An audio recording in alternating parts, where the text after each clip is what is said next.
മലയാളികൾക്ക് എന്നും പ്രിയപ്പെട്ട മലയാളത്തിന്റെ സ്വന്തം മോഹൻലാൽ ആശുപത്രിയിലായിരിക്കുന്നു. കടുത്ത പനിയും ശ്വാസതടസ്സം അനുഭവപ്പെട്ടതിനാലുമാണ് അദ്ദേഹത്തെ അമൃത ആശുപത്രിയിൽ എത്തിച്ചത്. മോഹൻലാൽ ചികിത്സ തേടിയ കാര്യം ആശുപത്രി അധികൃതരാണ് അറിയിച്ചിരിക്കുന്നത്. അമൃത ഹോസ്പിറ്റലിലെ ഡോക്ടർ ഗിരീഷ് കുമാർ KP ആണ് മോഹൻലാലിനെ ചികിത്സിക്കുന്ന ഡോക്ടർ.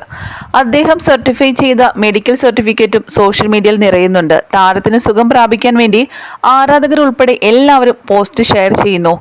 എമ്പുരാന്റെ ഷൂട്ടിങ്ങിന്റെ തിരക്കുകൾക്കിടയിലായിരുന്നു മോഹൻലാൽ. ഒപ്പം തന്റെ ആദ്യ സംവിധാന ചിത്രമായ ബറോസിന് വേണ്ടിയും വർക്ക് ചെയ്യുന്നുണ്ടായിരുന്നു. ബറോസിന്റെ പോസ്റ്റ് പ്രൊഡക്ഷൻ ജോലികൾ പൂർത്തിയായ ശേഷം കൊച്ചിയിലെത്തിയപ്പോഴാണ് അദ്ദേഹത്തിന് അസ്വസ്ഥതകൾ ഉണ്ടായത്. മോഹൻലാലിന് ശ്വാസകോശ സംബന്ധമായ അണുബാധയുണ്ടെന്ന് സംശയമുണ്ടെന്നാണ് റിപ്പോർട്ടുകൾ പുറത്തുവരുന്നത്.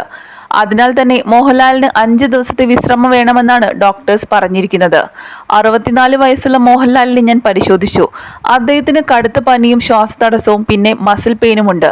അദ്ദേഹത്തിന് ശ്വാസകോശ സംബന്ധമായ അണുബാധയുണ്ടെന്ന് സംശയമുണ്ട്. അതിനാൽ 5 ദിവസം പൂർണ്ണ വിശ്രമവും തിരക്കുള്ള സ്ഥലങ്ങളിൽ ഒരിക്കലും സന്ദർശനം നടത്തരുതെന്നും നിർദ്ദേശിക്കുന്നുണ്ട്. ഇങ്ങനെയാണ് ആ മെഡിക്കൽ സർട്ടിഫിക്കറ്റിൽ ഡോക്ടർ ഗിരീഷ് കുമാർ കുറിച്ചിരിക്കുന്നത്. വിവരമറിഞ്ഞതോടെ മോഹൻലാലിന്റെ ആരാധകർ ഇളകിയിരിക്കുകയാണ്. സ്വന്തം ലാലേട്ടന് ഒന്നും സംഭവിക്കില്ലെന്ന പ്രാർത്ഥനയിലാണ് സിനിമാ ലോകവും ആരാധകരും. മോഹൻലാൽ സുഖം പ്രാപിച്ചു വരുന്നതായി ആശുപത്രിയിൽ നിന്നുള്ള മെഡിക്കൽ ബുള്ളറ്റിനിൽ പറയുന്നുണ്ട്. ഏറെ നിരാശയുണ്ടാക്കിയ വാർത്ത തന്നെയാണിത്. ഇൻഡസ്ട്രി ട്രാക്കറും എഴുത്തുകാരനുമായ ശ്രീധർ പിള്ളയാണ് മോഹൻലാൽ ആശുപത്രിയിലായെന്ന വിവരം സോഷ്യൽ മീഡിയയിലൂടെ പുറത്തുവിടുന്നത്. അതിനുശേഷം നിരവധി ആരാധകരാണ് ഈ വാർത്ത ഷെയർ ചെയ്തിരിക്കുന്നത്. ഗെറ്റ് വെൽ സൂൺ ലാലേട്ട എന്നാണ് എല്ലാവർക്കും പറയാനുള്ളത്. മലയാളികൾക്ക് വെറുമൊരു അഭിനേതാവ് എന്നതിന് പുറമെയായി സ്വന്തം ചേട്ടനെ പോലെ തന്നെയാണ് മോഹൻലാൽ.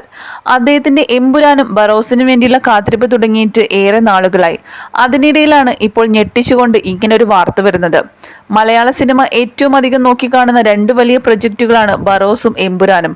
രണ്ടിലും മലയാളത്തിന്റെ സ്വന്തം ലാലേട്ടൻ തന്നെയാണ്. ആദ്യമായി സംവിധാനം ചെയ്യുന്ന ബറോസിന്റെ റിലീസ് ശനിയാഴ്ചയായിരുന്നു പ്രഖ്യാപിച്ചത്.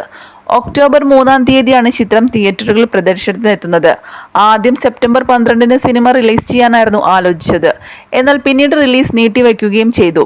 പൃഥ്വിരാജിന്റെ ലൂസിഫർ എന്ന സിനിമയ്ക്ക് ശേഷം അതിന്റെ 2ാം ഭാഗത്തെക്കുറിച്ചുള്ള ആകാംക്ഷയും ഒപ്പത്തിനൊപ്പമുണ്ട്. ഈ വർഷം തന്നെ എമ്പുരാൻ എന്ന സിനിമ റിലീസ് ചെയ്യുമെന്നായിരുന്നു സംവിധായകർ പറഞ്ഞിട്ടുള്ളത്. മോഹൻലാലിന്റെ ഒരു ഡബിൾ ലുക്കിനായി ആരാധകർ ആകാംക്ഷയോടെ കാത്തിരിക്കുകയാണ്. എത്രയും വേഗം അദ്ദേഹം സുഖം പ്രാപിക്കണമെന്നാണ് ഇപ്പോൾ എല്ലാവർക്കും ഒരുപോലെ പ്രാർത്ഥിക്കാനുള്ളത്.